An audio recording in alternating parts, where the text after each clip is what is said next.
Hello, and welcome to the two-part series of lectures for the CSIRO Next Generation program. In this first series, we will be looking at the creative aspects of innovation, entrepreneurship, and design. In the second series, we will look more at the business and entrepreneurial aspects of innovation and ensuring that your idea has market product validation. I will be your lecturer for this series. My background is in human-centered design, innovation, and entrepreneurship. I have built and run my own tech startup and have also worked in the public sector leading design and research teams. I have a PhD in design and impact evaluation and a master's degree in economic psychology focused on trust and compliance. Please feel free to reach out and connect with me on LinkedIn. I am always happy to help you with questions and provide advice on design-related topics. Our teaching approach in this series is to provide you with both theory and practical hands-on use of the techniques and methods we will show you. It's your job to engage with the material and make the best use of the workshops, to ask questions and speak to our facilitators, who are experts in the design and entrepreneurship field. So to kick off, let's talk a little bit about the difference between innovation and entrepreneurship.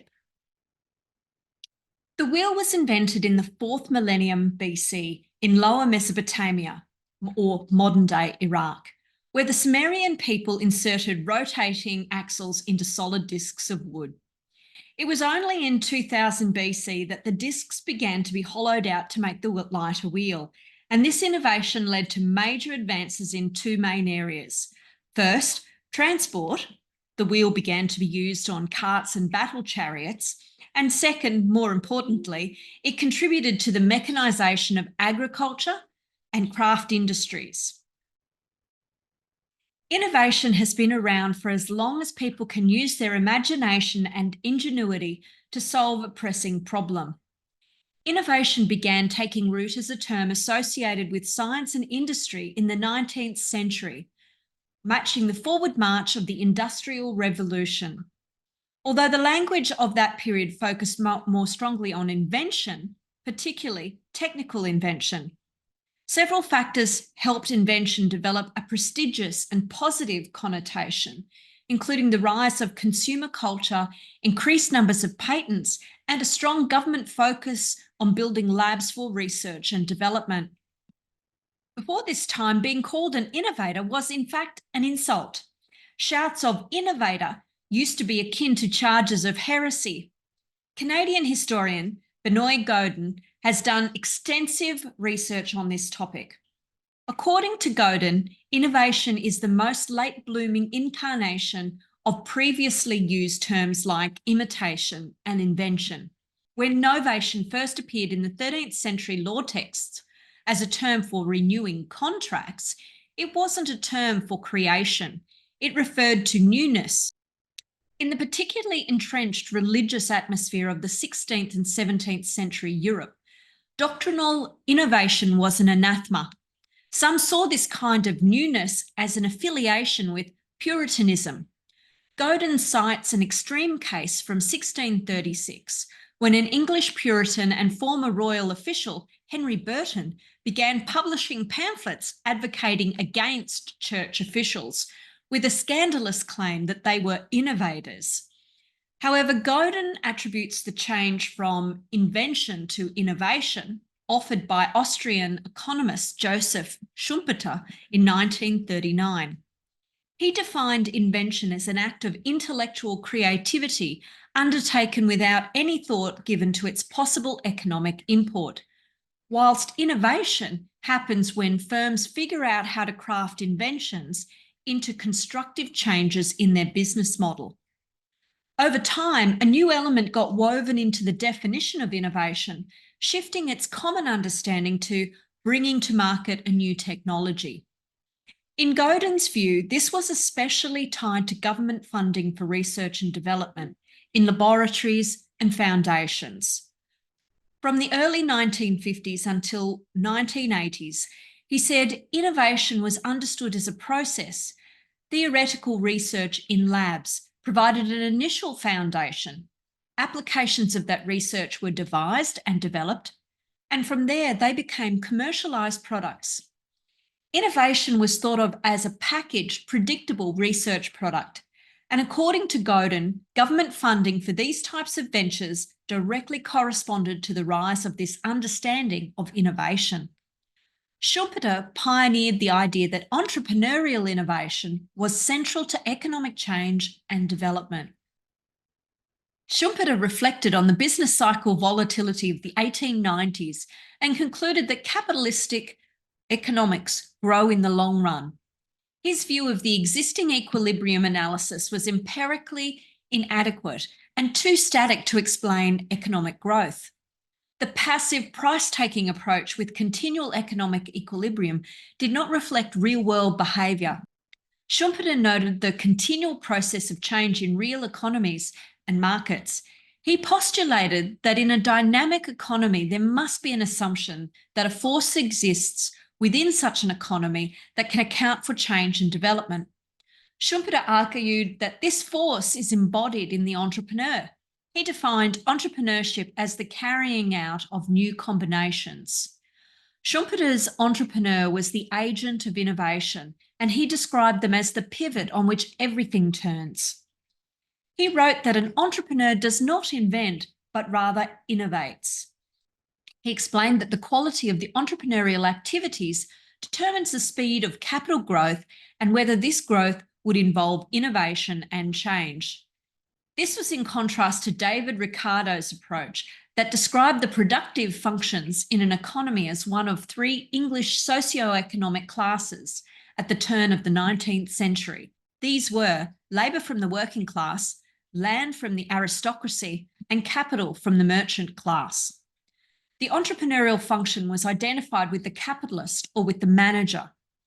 Schumpeter introduced the hypothesis of entrepreneurial innovation as the primary factor that propels capitalist economies upward.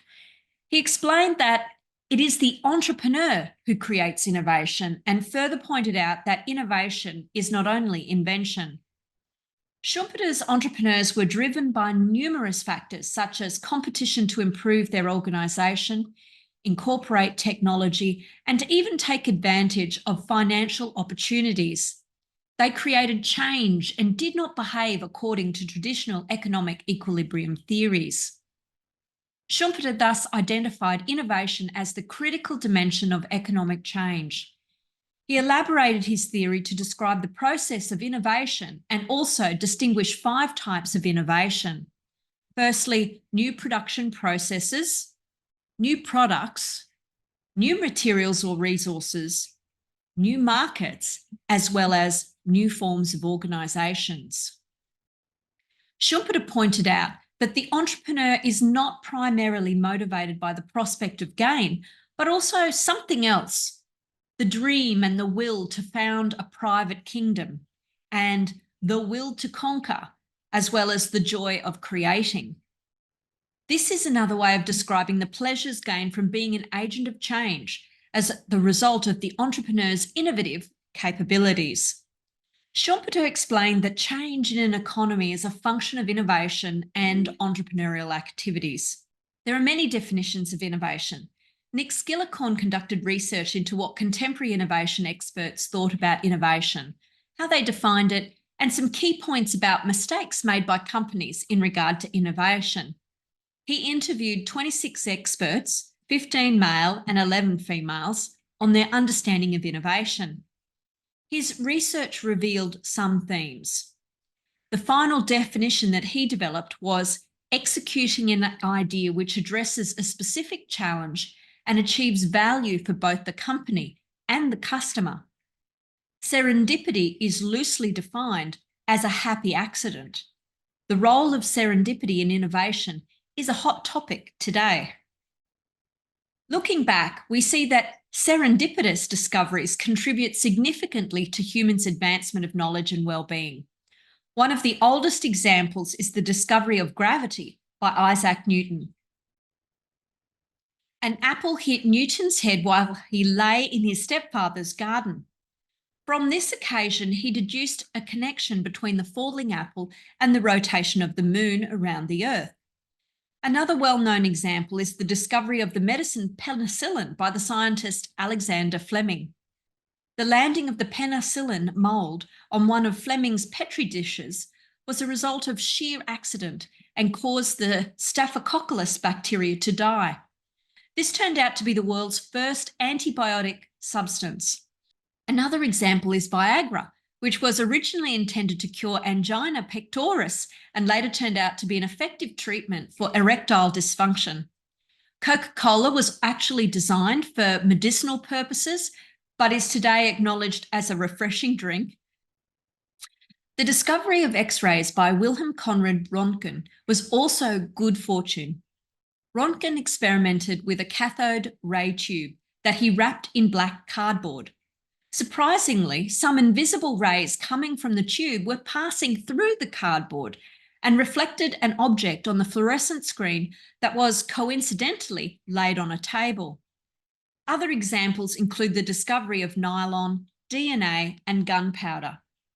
As these examples illustrate, serendipity involves, in essence, the beneficial perception of an unintended outcome that has followed from another activity. Yet serendipitous innovation is not the result of pure luck. Pure luck is something that sometimes happens and is independent of prior knowledge. An accidental finding is often due to an intellectual or cognitive leap made by the recombination of existing knowledge and ideas. This recombination of ideas is what we call creativity. So what is entrepreneurship? In terms of research and literature, there are a number of views on what entrepreneurship is and what it means to be an entrepreneur. Firstly, in terms of the organisation, entrepreneurship comes from certain types of organisations, often small, usually young, such as a startup, or often being self-employed. Secondly, based on performance criteria, organisations that are perceived to grow rapidly and scale to own a large part of the market. And finally, as behaviours, that is to be able to recognise, exploit, and commercialise an opportunity. There are a number of historical contributions to our current view of entrepreneurship. Traditionally, it is Jean-Baptiste Say who is credited for coining the word and advancing the concept of the entrepreneur. But in fact, it was Cantillon who first introduced the term in Essay. Cantillon divided society into two principal classes: fixed income wage earners and non-fixed income earners. Entrepreneurs, according to Cantillon, are non-fixed income earners who pay known costs of production but earn uncertain incomes due to the speculative nature of pandering to an unknown demand for their product. Cantillon, while providing the foundations, did not develop a dedicated theory of uncertainty. The topic was not revisited until the 20th century by Ludwig von Mises, Frank Knight, and John Maynard Keynes, amongst others. Furthermore, unlike later theories of entrepreneurship, which saw the entrepreneur as a disruptive force, Cantillon anticipated the belief that the entrepreneur brought equilibrium to a market by correctly predicting consumer preferences. Cantillon had several contributions to the understanding of entrepreneurship. His cause and effect methodology, monetary theories, his conception of the entrepreneur as a risk bearer, and the development of spatial economics. Jean-Baptiste Say was a liberal French economist and businessman who argued in favour of competition and free trade and of lifting restraints on business. He is best known for Say's law, also known as the law of markets, which he popularised in The Supply Constitutes Its Own Demand. Scholars disagree on the surprisingly subtle question of whether it was Say who first stated what is now called Say's law. He said that an entrepreneur is somebody that takes resources and shifts them from one area to another, adding value. Something that might be worthless can become valuable because of a process of endowing value to resources. Say stated that any production process required effort, knowledge, and the application of the entrepreneur. According to him, entrepreneurs are intermediaries in the production process who combine productive agents such as land, capital, and labour in order to meet demand. As a result, they play a central role in the economy and fulfil a coordinating role. Say emphasised the coordinating function of entrepreneurs, viewing entrepreneurial income primarily as high wages that are paid in compensation for the skills and expert knowledge of entrepreneurs. Schumpeter, as mentioned before, was also one of the most influential economists of the early 20th century. He popularised the term creative destruction. Schumpeter argued that the innovation and technological change of a nation come from the entrepreneurs or the wild spirits. Schumpeter identified innovation as the critical dimension of economic change.